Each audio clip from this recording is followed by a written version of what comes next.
A SMV é uma iniciativa da Clint e nós queremos fazer a sua empresa vender mais.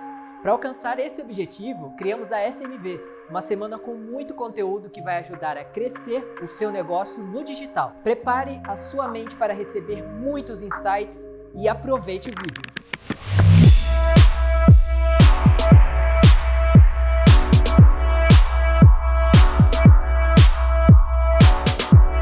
Olá, seja bem-vindo à SMV 20, Semana de Marketing e Vendas para E-Commerce. Eu sou o Fábio Cael, presidente da APAGE, uma associação focada em agências e profissionais de e-commerce. Eu estarei aqui ao longo dessa semana mediando os bate-papos na trilha de gestão de operações, um tema super importante para quem atua no segmento de e-commerce.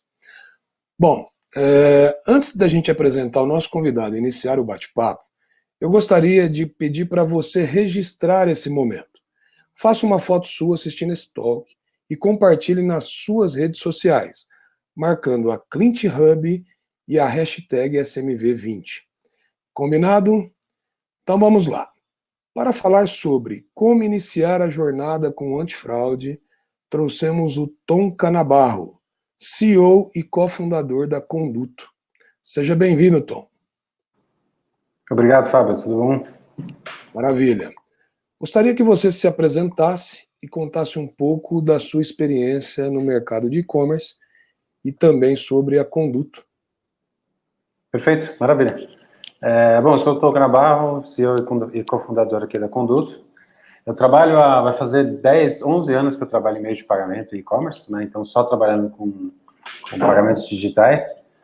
Comecei com gateway de pagamento e processamento de cartão de crédito online e em 2014, junto com o Milton e o Daniel, a gente fundou a Conduto para trazer uma opção aí de antifraude com uma base muito forte de tecnologia e machine learning.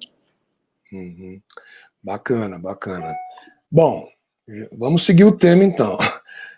Gostaria de começar perguntando o que é um sistema antifraude. E para que serve? A questão do antifraude no e-commerce, talvez muita gente não conhece ou não entende, por que ele existe, né? Porque no mundo físico, você tem lá o cartão, você tem o chip, você tem a sua senha, e você consegue, com essa combinação de fatores, autorizar um pagamento qualquer. Então, o fato de você ter o cartão plástico na sua mão e o chip na sua mão quer dizer que você tem posse dele, e o fato de você saber a senha quer dizer que você conhece, ou pelo menos é o dono do cartão, pelo menos conhece a senha daquele cartão. Então, um duplo fator de autenticação ali, né? Algo que você tem e algo que você sabe. Se eu achar um cartão de crédito na rua, eu não consigo comprar nada na padaria, nem R$5 eu consigo pagar. Só que se eu for na internet, eu consigo usar aquele cartão para comprar uma passagem aérea, um celular, um computador, sem nenhum tipo de autenticação. Porque essa metodologia de chip e senha, de autenticação, apesar de existir tecnologia, é muito ruim e a experiência é muito fraca. Então, não tem uma forma de você provar que quem está do outro lado do computador é o dono do cartão. E aí você tem uma brecha de autenticação, de autenticidade do pagamento, e aí que a gente entra, né? Então, a gente senta com o lojista, com o varejista, para filtrar as transações de cartão que ele recebe no site e dar uma nota, né, um score para cada uma, mostrando o grau de risco de cada transação para ver se é feito com cartão clonado ou não. Entendi. E quais são os tipos de fraudes que existem no e-commerce? Olha, a principal fraude é o roubo de identidade, né? Então eu pego o seu CPF, pego um cartão clonado da internet e eu uso essas informações para comprar alguma coisa que eu consigo revender depois, então passagem aérea, celular, tênis, alguma coisa de alto valor, e fico com o dinheiro da revenda, né? Aí o dono do cartão de crédito depois vai ver que tem uma transação na fatura dele que ele não reconhece, liga no banco reclamando, o banco devolve o dinheiro pro portador, né, e tira esse dinheiro da loja. Então esse é 95% das fraudes online hoje, esse tipo de roubo de identidade, assim, né? Tem um outro tipo de fraude que é bem comum, e um pouco mais, pouca gente sabe, mas é muito comum, que é o teste de cartão. Então você tem um fraudador que clonou 100 cartões de crédito, 200 cartões de crédito, será, ele colocou um chupa-cabra num posto de gasolina, num caixa eletrônico, alguma coisa desse tipo, e ele precisa validar que aqueles cartões ainda estão válidos, porque o cartão pode ter sido clonado por outro cara, pode ter sido cancelado, então ele precisa de alguma forma limpar aquela base de centenas de cartão de crédito. Então ele vai num sistema um pouco mais fraco, então um site de uma ONG para fazer uma doação de R$5, ele bota um robozinho para colocar uma doação de R$5 com cada um dos cartões de crédito clonado. Aqueles cartões que passarem, ou seja, a doação for bem sucedida, ele pega e vende no mercado negro, ou usa para comprar uma passagem aérea, alguma coisa desse tipo. E os cartões que a doação não passar, ele sabe que já foram cancelados e ele descarta, né? Então, por quê? Porque ele não pode queimar o CPF válido com um cartão de crédito que já foi cancelado. O CPF é muito mais caro de se obter do que um CPF bom, muito mais caro de se obter do que um cartão clonado. Então, ele faz esse teste, metralha as ONGs, metralha site de doação, e os cartões que são bons, que ainda estão válidos, eles usam para fazer a fraude, né? Eu acho que o último tipo de fraude que está crescendo bastante é uma fraude mais sofisticada de lavagem de dinheiro. Então, usar as carteiras digitais, usar essas contas digitais que estão crescendo muito para fazer diversos golpes, seja golpe de boleto falso, golpe de conta invadida e depósito em conta, para vazar o dinheiro para essas contas. Então está tendo muito problema de a conta digital sendo usada para, de alguma forma, trafegar dinheiro roubado. O Brasil, ele é um país que tem muita fraude. Como que ele está posicionado em relação aos outros países? O Brasil é profissional. O Brasil exporta ferramenta, exporta técnica. É um país bem profissional, tanto em ferramenta quanto de capacidade humana, né? Tem alguns estudos internacionais ali que botam o México como primeiro lugar em termos de fraude de cartão de crédito, o Brasil em segundo. Então, é muito pior que os Estados Unidos, muito pior que Rússia, que é super notório por ter hackers, mas o Brasil é realmente bem, bem profissional. Caramba. Esse é o tipo de ranking que a gente não gostaria de estar no topo, né? Sim, mas ao mesmo tempo, o outro lado também é bom, né? Então, o sistema bancário brasileiro, o sistema financeiro brasileiro, os antifraudes brasileiros também são notoriamente bons, porque tem que brigar com essa galera que está do outro lado, né? Você fazer antifraude na Europa é moleza, e qualquer um faz. Quero ver fazer aqui, quero ver fazer no México. É verdade, não, é verdade. Tudo tem um lado bom. Para quem está começando o e-commerce, seria prudente, né, verificar se a plataforma onde ele está criando a loja já está ou já existe uma integração com algum antifraude ou não? Olha, é sempre importante ter algum tipo de integração, porque senão você fica amarrado com menos opções, né? Porque quando você está começando, você tem alguns caminhos para dar os primeiros passos, né?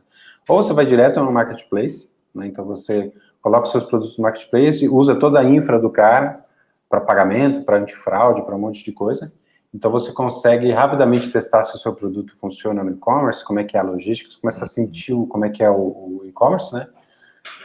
Daí, geralmente, você move para uma solução fechada, de pagamento único, então faz pagamento, faz antifraude, faz conciliação, faz tudo. Então, é o PagSeguro, é a Pagar, é o Mercado Pago. Então, são soluções que te dão um bloco inteiro de serviço. Ou você tem a opção de ir para o caminho onde você escolhe cada um dos fornecedores e aperta esses fornecedores de acordo com o desempenho. Então, você vai direto no adquirente e negocia uma taxa lá. Você vai direto no antifraude e negocia uma taxa lá. Não gostou do antifraude, você pode trocar. Não gostou do adquirente, você troca, mas sem trocar o antifraude. Então, quando você está escolhendo uma plataforma, é importante que você veja que a sua plataforma te dá esse leque de opções, porque à medida que você cresce no e-commerce, você vai mudando a sua tática, né? Isso aqui servia para mim, agora não serve mais, agora eu preciso ser mais especialista em fraude, em pagamento. Então, quanto mais opções de conexões a plataforma tiver, melhor. Ou seja, para quem contrata um meio de pagamento que já tem o antifraude embutido, não precisa contratar um antifraude separado. Perfeito, exatamente. A partir do momento que ele ganha escala e ele já tem a condição de analisar a fraude, ele já poderia trabalhar com uma taxa menor direto no adquirente e contratar um antifraude à parte, é isso? Geralmente quando você ganha uma escala, você tem mais poder de negociação nas adquirentes para conseguir uma taxa melhor. E aí no bolo você paga menos, você deixa de menos dinheiro na mesa entre esses fornecedores todos. O antifraude, ele garante chargeback? Por exemplo, a Conduto hoje, ela garante chargeback ou não? Depende da modalidade de contratação com a gente. Então, a gente tem modalidades onde a gente dá só a escoragem, o sistema, e o lojista usa o nosso score para decidir. A gente tem modalidade onde a gente faz a decisão, mas sem responsabilidade, e a gente tem uma modalidade onde a gente garante aquela fraude, né, dependendo dos índices e tudo mais. Depende muito muda muito a precificação, muda muito o nível de serviço, né? Então, é uma conta que você tem que fazer, né? Porque o antifraude garantido, no final das contas, você está pagando um seguro, né? Você paga um prêmio pela transação, você paga bem mais caro do que você pagaria sem a garantia, para ter um seguro de que você vai conseguir focar em outras coisas, não se preocupar com fraude e tudo mais. E o antifraude assume o risco e controla o teu risco. Então, putz, uma transação de 10 mil reais, quando o seu ticket médio é de 200, a chance de ser negado é muito alta, porque o risco está no antifraude, o antifraude vai barrar isso aí, vai minimizar o dele. Então, é algo que a garantia tem que ser bem pensada, tem que ser bem administrada. Senão é muito fácil a gente garantir, eu nego qualquer coisinha fico procurando pelo em ovo, nego qualquer coisinha e ainda te cobro o olho da cara. Tá, e quais são os principais indicadores que vocês analisam para identificar se é uma fraude ou não? Putz, hoje a gente analisa mais de 4 mil pontos de dados. Então é muita coisa que a gente analisa para decidir se uma transação é fraudulenta ou não.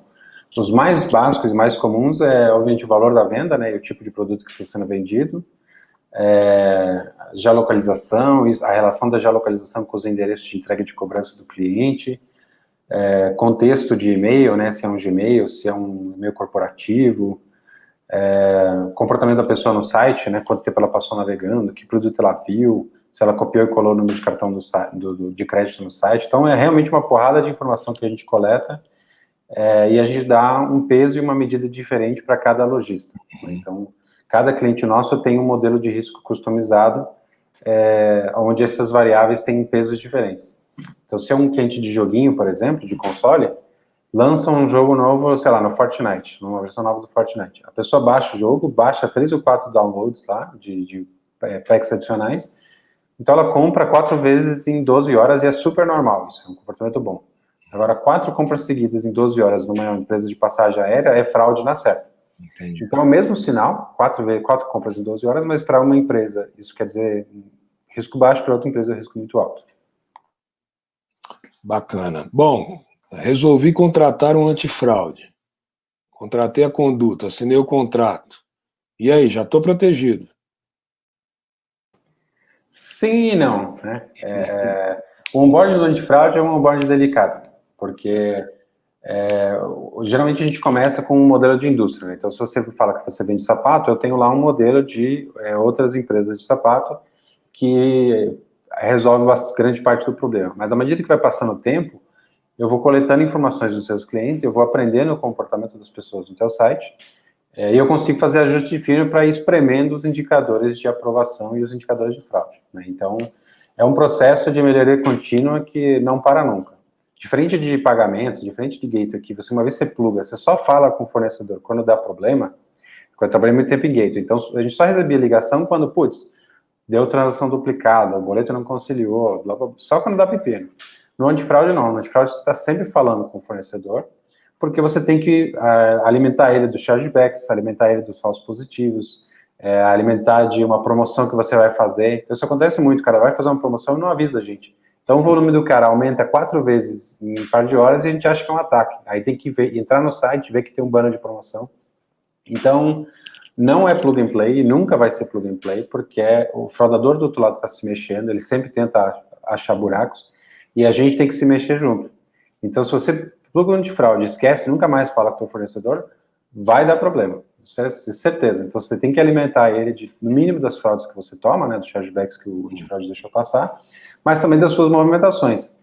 Então, a gente teve um cliente, por exemplo, que ele vendia um artigo de baixíssimo risco, roupa de baixo risco ali, um ticket médio de 100, 120 reais. Então, era uma operação tranquila de tocar. De repente, a gente começou a ver, sabe, móvel, TV, celular, começou a vir um monte de coisa nada a ver, ticket médio de R$1.000. A gente entrou em contato com o cliente, eu entrei no marketplace, agora eu estou vendendo produto de outras lojas no meu site. Pô, obrigado por avisar, cara. Né? Mudou completamente o teu perfil de risco e ele não avisou o antifraude. Então, não é bem assim. Tem que sempre comunicar com o fornecedor. E quanto tempo, mais ou menos, demora para um antifraude começar a funcionar bem, ser mais efetivo? Olha, digamos que eu não tenho, nunca trabalhei com você, então eu não sei qual é o perfil de fraude da sua loja, né? Então a gente tem um período ali de 2 ou 3 meses, que é um período de diagnóstico. Uhum. Então, eu sou mais conservador, eu mando mais pedidos para revisão manual, porque eu preciso saber onde está o buraco, né? Às vezes você me diz que é tranquila, mas às vezes você não está vendo algum buraco que a gente vê. Então, a gente começa pelos 3 primeiros meses muito mais conservador, e à medida que a gente vê que os chargebacks chegam, qual é o tamanho da fraude, a gente olha, putz, dá para liberar, dá para começar a ser mais permissível, ou não, o negócio está feio, tem que apertar mais ainda. E eu digo 2, 3 meses porque esse é o tempo que demora para a fraude chegar, para o chargeback chegar para o lojista, né? Porque é o tempo de o cartão ser clonado, ele é usado numa transação ou em várias transações, aí muita gente não recebe SMS do banco, não usa aplicativo, então só vê a fatura quando chega pelo correio, então demora um mês para a fatura chegar, o cara olhar, achar estranho, ligar no banco, então todo esse fluxo demora bastante tempo, então em média demora acho que 45 dias. Então, não é um tempo de resposta muito rápido. Então, a gente precisa de 2, 3 meses, porque é o tempo para eu ter certeza de que eu tenho todas as fraudes na minha mão e eu consigo olhar e falar assim, essa loja é tranquila, dá para ser mais permissivo. Não, essa loja é problemática, tem que apertar mais ainda. Então, os primeiros 3 meses de operação do antifraude novo são bem delicados. E quanto tempo o cliente tem para contestar uma compra? Por exemplo, ele parcela lá em 10 vezes, né? Ele caiu a primeira, ele não viu, caiu a segunda, ele não viu. Acontece muito, eu não olho a fatura todo mês, né? E lá na terceira parcela, falou, opa, tem alguma coisa errada. Quanto tempo o cliente tem para contestar essa compra e quanto tempo o lojista tem para poder justificar alguma coisa, contra-argumentar isso? Os prazos são bem enviesados para o consumidor, tá? Então, o consumidor tem aí 6 meses a partir da última parcela para fazer uma contestação. E esse prazo, mesmo assim, não é duro. Tipo, se passar 6 meses e eu ligar lá, dependendo do meu relacionamento com o banco, ele mesmo assim vai abrir a contestação. Então, e eu estou falando da última parcela. Então, você está falando de uma parcela de 10 vezes, está falando de 16 meses. Então, é um prazo enorme. É raro acontecer, justamente porque a pessoa vê na primeira ou na segunda parcela que tem alguma coisa errada. Mas acontece. Então, é um prazo muito grande. Do outro lado, o prazo que o lojista tem para contestar ou para brigar o chargeback é muito pequeno. A gente está falando aí de 5 a 10 dias a partir da notificação. O lojista tem que juntar as evidências.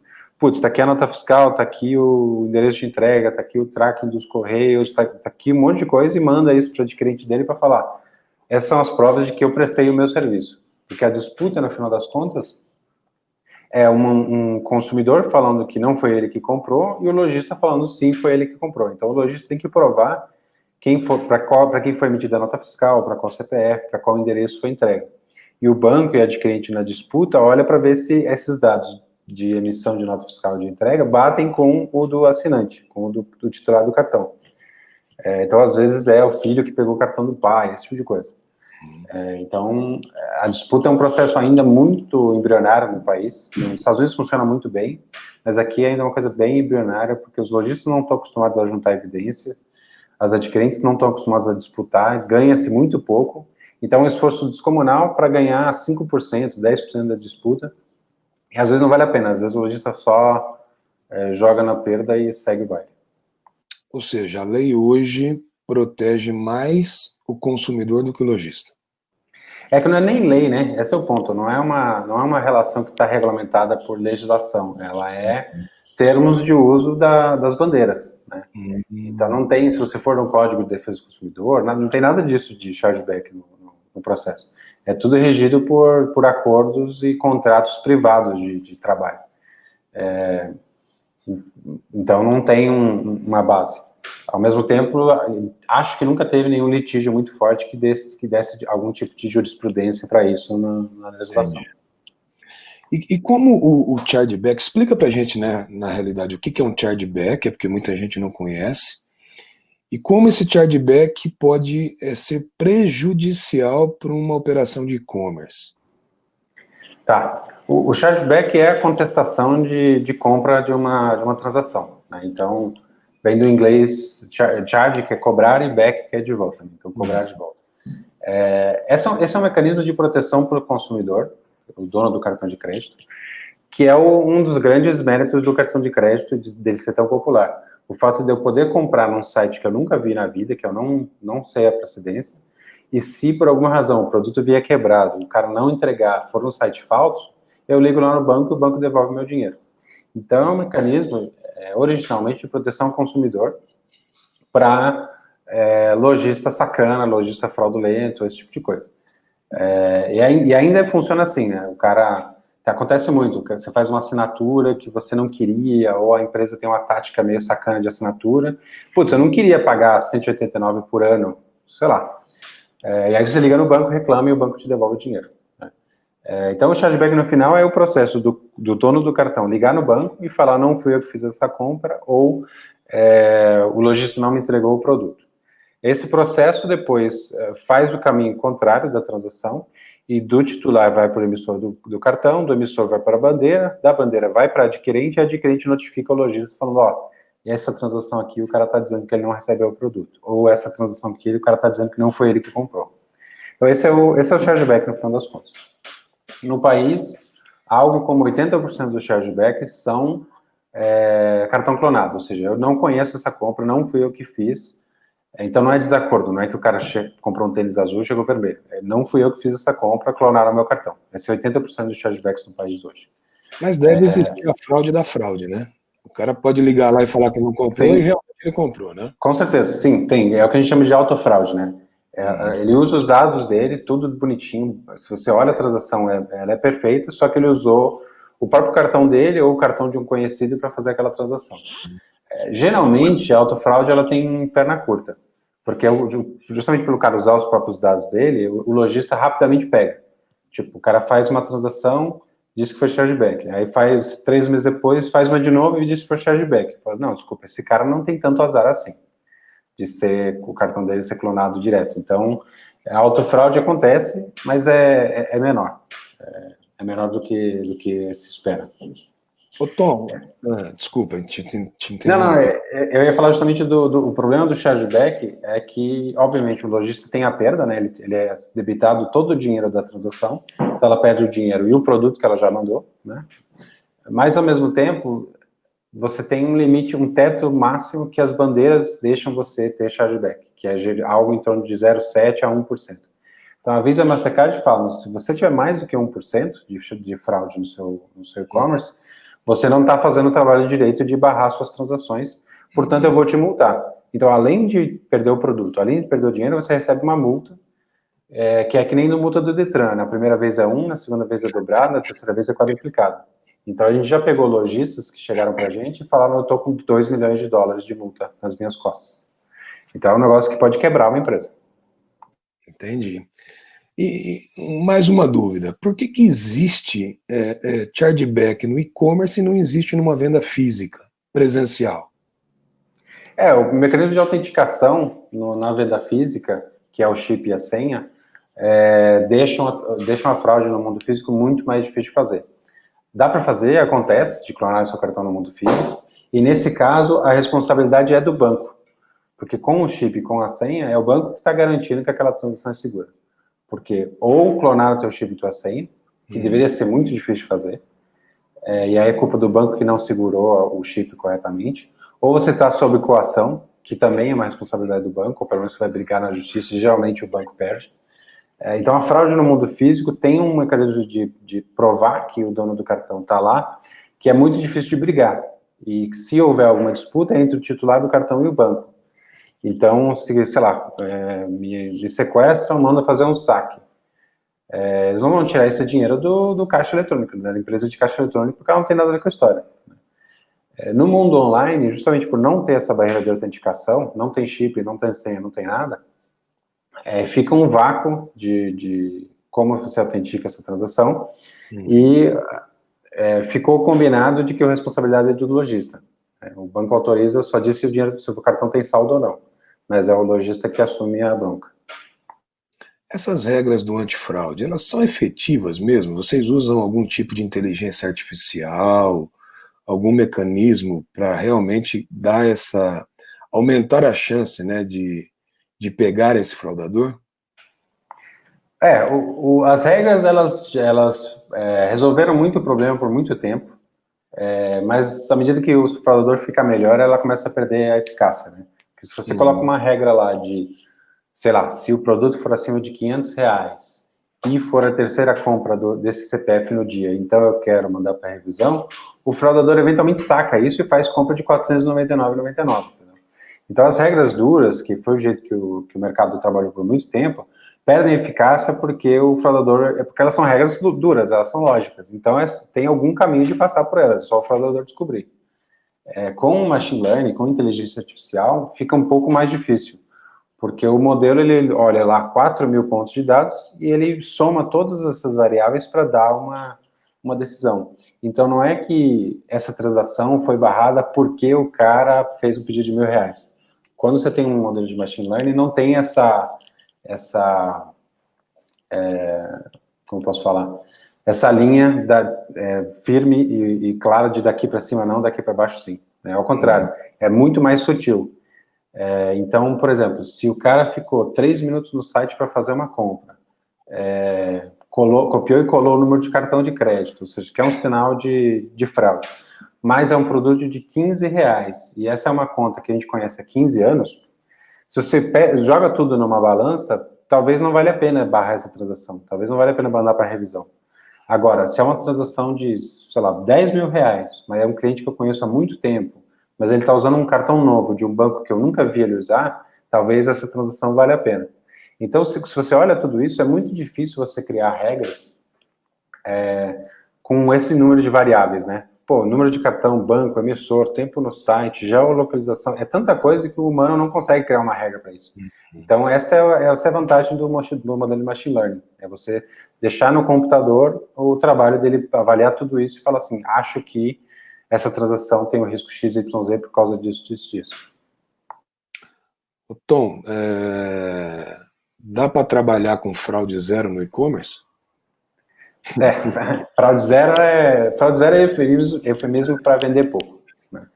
Fraude zero não tem como. Exatamente, fraude zero é venda zero, exatamente. Porque faz parte do seu negócio, né? Que nem perda de supermercado, produto estragando, cliente quebrando o copo. Faz parte da operação, faz parte de tocar um negócio online, você ter um percentual de chargeback ali. Se você tem zero de chargeback, e eu já vi áreas financeiras e que a meta da área financeira era zero chargeback, você tem ali um empecilho para vendas muito forte. Porque, como é um cálculo de risco e retorno, né, como é uma análise estatística, uma transação de R$ 1.000 tem um risco maior de virar fraude, porque é um produto mais caro. Só que também vai te dar mais dinheiro. Então, você tem que fazer uma balança para encontrar o limiar ideal para falar aprova ou nega uma transação. Né? Então, geralmente, fraude zero é problemático, você tem uma taxa de aprovação muito baixa, e aí começa a reclamação no PROCON, a reclamação no seu saque, porque os clientes não estão conseguindo comprar. Então, o grande trabalho do antifraude é achar esse ponto ideal dos indicadores de aprovação e de fraude. Tá. Bom, a Lei Geral de Proteção de Dados, que vai entrar, acho que em vigência agora, né, esse ano, no máximo, começo do ano que vem, ela vai gerar algum tipo de impacto nos sistemas antifraude, porque vocês coletam muitos dados, né? Vocês trabalham com dados. Então, que tipo de impacto vai gerar para vocês? A LGPD, ela abrange muitos dados pessoais, né, que é basicamente o que a gente faz da vida. Então, ela tem um impacto bem forte no nosso trabalho. Né? Acho que a grande vantagem do jeito como a lei foi feita aqui no Brasil e na Europa é que para proteção a crédito, para proteção à fraude, você não precisa do consentimento do usuário para fazer o tratamento de dados, que é o grande problema da LGPD, é essa parte do consentimento. Então, putz, eu não quero compartilhar meus dados, portanto, você não pode fazer aquilo. Para proteção de crédito, proteção de fraude, o usuário não precisa dar o consentimento dele para a gente fazer o tratamento, né? O fato dele estar comprando no teu site, o fato dele clicar em comprar, ele está assinando um contrato, né? Ele está comprando alguma coisa de você, ele está entrando numa relação comercial com o lojista por conta própria, né? Por vontade própria, e, portanto, automaticamente, a gente e o lojista têm o direito de tratar aqueles dados pessoais. Não quer dizer que a gente pode vender e fazer miséria com isso, a gente tem que tratar ele especificamente para o trabalho de proteção à fraude. Mas facilita um pouco o fato de você não ter que ter o consentimento e não ter que tratar consentimento, porque isso é a parte mais difícil da LGPD. Então, assim, para a gente não muda muita coisa, porque a gente tem a parte de segurança de informação, a parte de como a gente trata os dados, ela sempre foi algo que a gente cuidou muito bem aqui dentro da empresa. Então, a gente não vende a nossa informação para terceiros, para cobrança, para marketing, nada desse tipo. Então, a LGPD, nesse ponto, não nos afeta. O que muda muito é o direito de informação do titular dos dados. Então, o titular dos dados tem o direito de bater lá na porta e falar assim, eu quero tudo que você tem sobre mim. E a gente tem que pegar e compilar um dossiê e falar, Fábio, está aqui tudo que eu tenho de você, todas as transações que você comprou em todos os meus clientes. Então, isso é um processo novo que a gente teve que criar. E o grande desafio é como é que você prova que o Fábio é o Fábio, né? Porque se você está me pedindo todas as informações que você postou com a gente, pode ser um fraudador tentando pegar informações nossas para usar os seus dados contra você, para fazer mais fraude em cima da gente, né? Então, isso obriga a gente a ser mais invasivo ainda. Então, eu tenho que pedir uma confirmação de que você é você, então uma biometria, uma foto do seu documento, para então dar as suas informações de volta. Então, tem esse paradoxo ali para você poder ter as informações suas, eu sou obrigado a pedir mais informação ainda. Mas fora isso, que é a grande adaptação ali, de resto, tanto de política de segurança da informação, quanto de política de venda, ou no nosso caso, não venda de dados, não muda muita coisa. Bacana. Bom, apesar de ser um assunto bem complexo, eu acho que você conseguiu falar de uma forma simples e objetiva. Eu acho que quem está assistindo conseguiu entender aí, a gente conseguiu transmitir a mensagem que a gente gostaria, né? A gente está chegando ao final, então eu gostaria de deixar aí um espaço para você fazer as suas considerações e também deixar os seus contatos e o contato da Conduto para quem quer acompanhar, quer entrar em contato com vocês. Legal, maravilha. Bom, acho que o recurso mais importante é o nosso blog, lá, o blog.conduto.com. A gente posta muito conteúdo de bastidor, então como funciona a fraude, quais são os indicadores, tem uma série de posts legais de como é que funciona esse mundo da fraude, então tem bastante coisa lá. Acho que a consideração final que eu faço, e que eu sempre faço quando eu estou falando com o lojista, é de conversar com o teu antifraude, né? Não deixe ele no escuro, manda informação de fraude, manda informação de promoção, fala se você vai botar um mix de produto novo no teu site, porque a gente vive de informação e a gente coleta muita informação do consumidor, mas às vezes o lojista tenta omitir a informação da gente porque ele acha que não é relevante. E para fraude tudo é importante. Então, o principal recado é de conversar com o teu fornecedor, troca informação com ele, fala de promoção, fala de mix.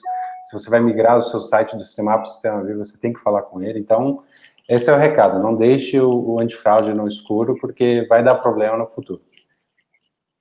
Bacana. Bom, quero agradecer mais uma vez a você e a todos que nos acompanharam nesse bate-papo. Continuem assistindo o evento. Tem muito conteúdo bacana ainda, não saiam daí. Beleza? Tom, obrigado. Obrigado, Fábio. Obrigado pelo convite. Abraço a todos aí. Espero que você tenha gostado de assistir esse conteúdo e que tenha feito sentido para a realidade do seu negócio. Fica aqui o convite para você conhecer a Clint e as outras formas que temos para ajudar o seu negócio a crescer.